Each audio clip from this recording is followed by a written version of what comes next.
Dans cette séquence, nous allons voir comment résoudre une équation différentielle du second ordre. On va procéder grâce à un tableau. Donc vous voyez, deux colonnes. On va parler des équations différentielles du second ordre avec second membre.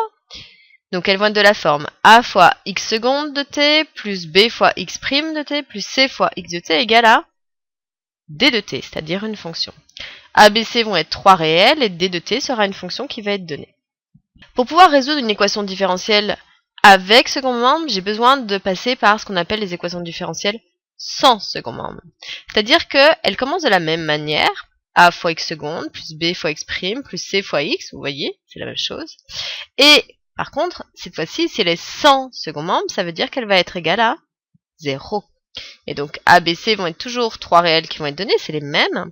Et en général, par rapport à l'équation, vous voyez à droite qui s'appelle E, ici, la deuxième, elle va s'appeler E0, pour rappeler le petit 0 qui est ici. Donc, on va chercher à résoudre une équation différentielle sans second membre. Pour cela, on passe par ce que l'on appelle l'équation caractéristique. C'est-à-dire que x seconde, x prime et x vont se transformer. Ils vont se transformer ainsi. X seconde va venir r carré. Donc on va commencer par a fois r carré. X prime va se transformer en r. Donc on va écrire plus b fois r. Et dernière chose, x se transformera en 1. Donc plus c fois 1, c'est-à-dire c. Ce qui est intéressant ici, c'est qu'on reconnaît un polynôme du second degré. Donc on a toute une théorie sur la résolution des polynômes du second degré. Pour résoudre ce polynôme, on sait qu'on doit passer par le discriminant, delta, qui vaut b carré moins 4ac. Et lorsque je vais devoir résoudre delta, il va se passer deux choses. Donc c'est un petit tableau de synthèse que vous pouvez trouver dans des formulaires. Première colonne, on va parler de la résolution de l'équation caractéristique. Et puis deuxième colonne, on va montrer comment les solutions d'une équation du second ordre va être liée avec les solutions d'une équation différentielle du second ordre. Si je résous mon équation caractéristique, je sais qu'il y a trois cas de figure possibles. Soit delta est strictement positif, soit delta égale 0, soit delta est strictement négatif. Si delta est strictement positif, on sait qu'on a deux solutions réelles qu'on va noter R1 et R2.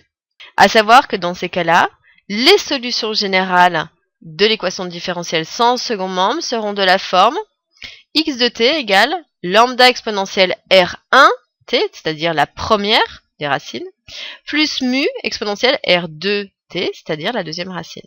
Et lambda et mu seront mes réels qui vont varier, qui fait que j'ai bien une infinité de solutions. Si delta égale à 0, que va-t-il se passer? Je sais que j'ai une racine réelle qui sera de la forme R0 qui vaut moins b sur 2a. Dans ces cas-là, les solutions générales de l'équation différentielle sans second membre seront de la forme lambda plus mu t exponentielle R0, donc la valeur qu'on aura trouvée ici, fois petit t. Lambda et mu sont toujours deux réels qui vont varier, qui fait que j'ai toujours une infinité de solutions. Si delta est strictement négatif, c'est ici la plus grande difficulté pour appliquer la formule pour trouver les solutions de l'équation différentielle, mais vous allez voir, si vous suivez bien le procédé, il n'y a aucun problème. Donc, on sait que si delta est strictement négatif, dans ces cas-là, je vais avoir deux racines complexes conjuguées. Elles sont notées R1, R2, mais ce qui va plutôt nous intéresser, c'est de vraiment les mettre sur leur forme. Partie réelle plus i fois la partie imaginaire, et puis la deuxième, elle est obtenue en faisant partie réelle moins i fois la partie imaginaire, puisqu'elles sont conjuguées, ces deux racines. Alors dans ces cas-là, les solutions de l'équation différentielle seront de la forme exponentielle de alpha, c'est-à-dire la partie réelle, donc c'est la même pour les deux racines, on sait que deux nombres complexes conjugués ont la même partie réelle.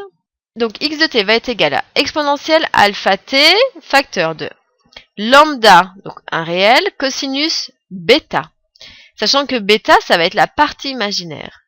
Par convention, on prendra toujours le bêta qui va être positif. Ce sera ce qu'il y a de plus simple. Si vous prenez le bêta négatif, ça va marcher, mais il va falloir utiliser les propriétés de parité de cosinus et sinus. Donc je vous disais, lambda cosinus partie imaginaire fois t, plus mu fois sinus de partie imaginaire fois t. Et avec lambda et mu, ici, qui sont toujours deux constantes qui vont varier, qui va faire que j'ai une infinité de solutions ici.